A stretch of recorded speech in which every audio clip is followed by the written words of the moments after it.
In the fascinating book of Numbers, Moses sends 12 spies on a mission. But who were these men and what was at stake? These weren't your average cloak and dagger types, but rather 12 leaders selected from each tribe of Israel. Their mission? To explore the land of Canaan, the promised land, and report back with their findings, the weight of their task. They were not just spies, they were the eyes and ears of an entire nation. A nation that had been wandering in the desert, yearning for a home. Report would determine the course of the Israelites' future, whether they would enter this new land with hope or dread. The stakes were high, the pressure immense. These 12 men, each a leader in his own right, were chosen for this extraordinary mission. Courageous, determined, and trusted, they set out to explore the unknown. Remember, these men were not just spies, they were leaders chosen for an extraordinary mission. The spies ventured forth into Canaan, a land flowing with milk and honey. Imagine a place so rich, so fertile, that it's described as overflowing with life's sweetest offerings. That's Canaan, a veritable paradise on earth, brimming with bountiful resources. Fruits so juicy, they burst with flavor at the slightest touch. Grains so abundant they could feed nations. Vines heavy with grapes, promising wine that could make even the weariest soul merry. Truly a land of plenty. But Canaan was more than just a land of resources. It was a land of giants. Yes, giants! Towering figures, formidable in size and strength, who called this lush landscape home. The very same land the Israelites were to conquer? Can you imagine the courage it must have taken for the spies to step foot in such a place, to tread on the soil of a land inhabited by beings so imposing? Spies chosen for their valor and wisdom had a daunting task: to explore this land of extremes, where beauty and bounty walked hand in hand with intimidation and fear. It was a test of their faith, their fortitude, and their resolve. A test they accepted, knowing the fate of their people rested on their shoulders. As they journeyed through Canaan, they must have been struck by the stark contrast of their mission.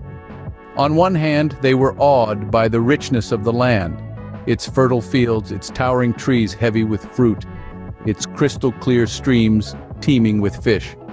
On the other hand, the sight of the giants must have sent shivers down their spines, a chilling reminder of the challenges that lay ahead. Yet, they pressed on. They gathered samples of the land's produce, a tangible testament to its abundance. They observed the inhabitants, their habits, their strengths, and their weaknesses. They mapped out the terrain, taking note of its strategic advantages and pitfalls. They left no stone unturned, for they knew their report would shape the course of their people's future. Their mission complete, the spies returned, carrying the fruits of Canaan and the weight of their observations. Their journey had been long and arduous, but they had done what had been asked of them. They had explored the promised land. Back in their camp, the spies faced Moses and the whole assembly. Their report would decide the fate of their people. The 12 spies, returning from their mission, stood before their expectant crowd. The air was thick with anticipation, their hearts echoed with the drumbeats of their future. Each held in their hands the power to shape the destiny of their people. Of the spies stepped forward first. Their faces were etched with worry, their voices trembled with fear. They spoke of a land flowing with milk and honey, true, but also of mighty fortified cities and formidable inhabitants. Giant-like beings who made them feel like mere grasshoppers. Their report painted a picture of a land unconquerable, a dream unachievable. A wave of despair swept over the assembly as their words echoed in the silence. But then, rising above the murmur of defeat, came the voices of Caleb and Joshua. They stepped forward, faith ablaze in their eyes. They acknowledged the challenges, yes, but they also spoke of the promises of their God. They encouraged their people to not be afraid, to not lose heart. They reminded them of their past victories, of the mighty hand of their God that had delivered them from Egypt.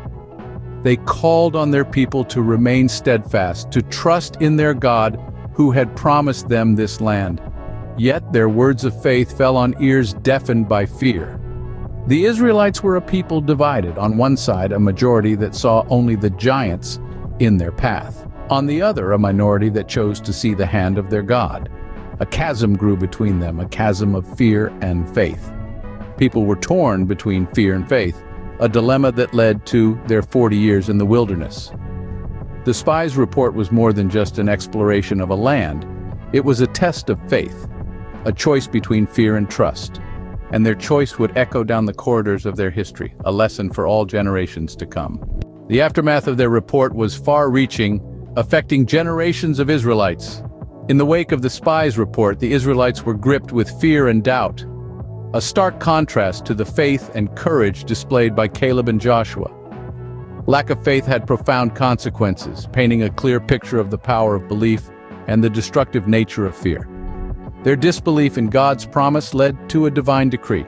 The Israelites would wander in the wilderness for 40 years, 1 year for each day the spies had spent exploring the land of Canaan. This decree meant that an entire generation of Israelites, those who had left Egypt but lacked the faith to enter the promised land, would pass away before the journey's end. Only descendants would reach the destination promised to them. Meanwhile, Caleb and Joshua, the two spies, who had encouraged the Israelites to trust in God's promise, were spared from this fate. The faith they displayed, even in the face of great odds, was rewarded.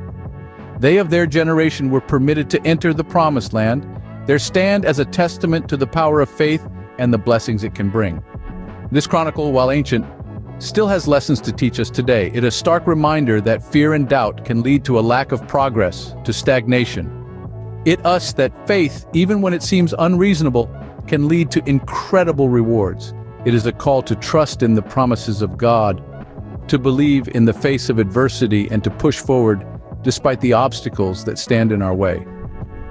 The account of the 12 spies is not just a narrative from a bygone era.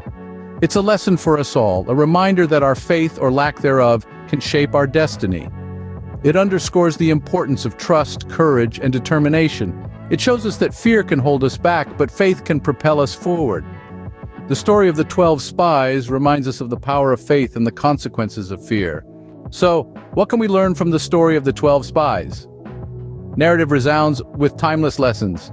It's about faith, courage, and trust in God.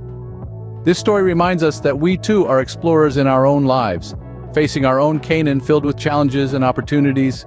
It teaches us that faith isn't just about believing in the unseen, but having the courage to move forward despite the odds.